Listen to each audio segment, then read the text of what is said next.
तो चलिए स्टार्ट करते हैं। y इक्वल टू दिया हुआ है √1 माइनस साइन 2x है, तो फाइंड करना है कि dy बाई dx क्या होगा।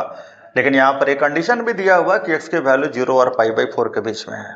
तो चलिए स्टार्ट करते हैं।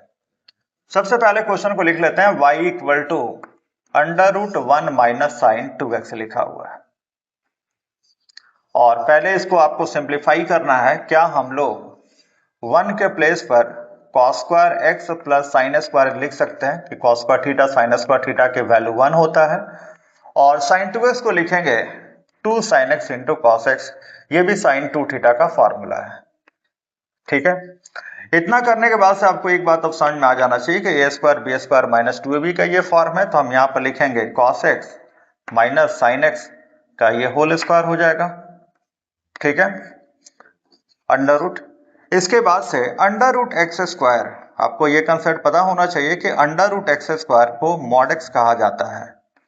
ठीक है, तो यहाँ पर हम लिखेंगे y इक्वल टू स्क्वायर और under root cos x minus sine x का होल स्क्वायर दिया हुआ है, तो इसके लिए हम लोग लिखेंगे mod cos x minus sine x, ये हम लिख लेते हैं। ठीक है, अब क्या करना है कि सबसे पहले आपको मॉड को हटाना है, और जब मॉड हट जाए फिर उसके बाद से इस फंक्शन का डिफरेंशिएशन करना है, क्योंकि बिना मॉड हटाए इस क्वेश्चन को हम लोग सॉल्व नहीं कर पाएंगे। तो चलिए देखते हैं कि cos x minus sine x को जब मॉड से बाहर निकालेंगे तो क्या होगा। इसके लिए हम लोग ग्राफ बनाते हैं। सबसे पहले हम लोग ग्राफ बना लेते हैं साइन का। साइन का ग्राफ ऐसा होगा, ठीक है, कॉस का ग्राफ ऐसा होगा। अब साइन का ग्राफ यहाँ पर होगा, कॉस का ये ग्राफ है, ये पॉइंट π/2 है, और दोनों ग्राफ एक दूसरे को यहाँ पे कट गया, यहाँ पे कट गया। तो अब इसके बाद आपको ये point of intersection find out कर लेना है। तो जहाँ पे दोनों ग्राफ एक दूसरे को कट किया वहां पे दोनों फंक्शन इक्वल होगा, तो साइन एक्स और कॉस एक्स को आप इक्वल करके जब सॉल्व करेंगे तो यहाँ पे क्या होगा, कॉस को नीचे लेके आएंगे तो tan x होगा, tan x इक्वल टू 1, और 1 को हम लोग लिखेंगे tan π/4, है ना। तो यहाँ से जो x का वैल्यू आएगा वो π/4 आएगा, यानी कि दोनों ग्राफ एक दूसरे को जहाँ पे कट करेगा वो पॉइंट क्या होगा, π/4 होगा।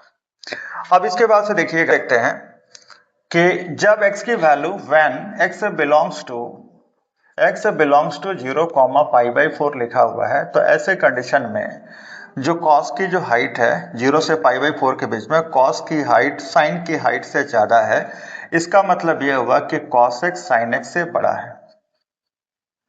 ठीक है, sin को इधर ट्रांसफर कर लेते हैं, तो cos x minus sin x greater than 0 है। इसका मतलब यह हुआ कि जो मॉड के अंदर में cos x minus sin x है ये पॉजिटिव है। तो जब मॉड के अंदर में पॉजिटिव क्वांटिटी आता है तो मॉड क्या करता है, उसको एज इट इज बाहर निकाल देता है। तो हम लोग cos x और माइनस साइन एक्स को एज इट इज बाहर निकाल, y equal to cos x minus sine x. अब क्या करना है, इस फंक्शन का डिफरेंशिएशन अब करना है। तो dy by dx equal to, जब हम cos का डिफरेंशिएशन करेंगे तो माइनस साइन एक्स होगा, और sin का डिफरेंशिएशन करेंगे तो cos x होगा। तो ये आपका आंसर हो गया, dy by dx equal to minus sine x minus cos x, ये आंसर हो गया। यहाँ से आप माइनस कॉमन भी ले सकते हैं, तो कॉमन लेने के बाद से ये आंसर होगा।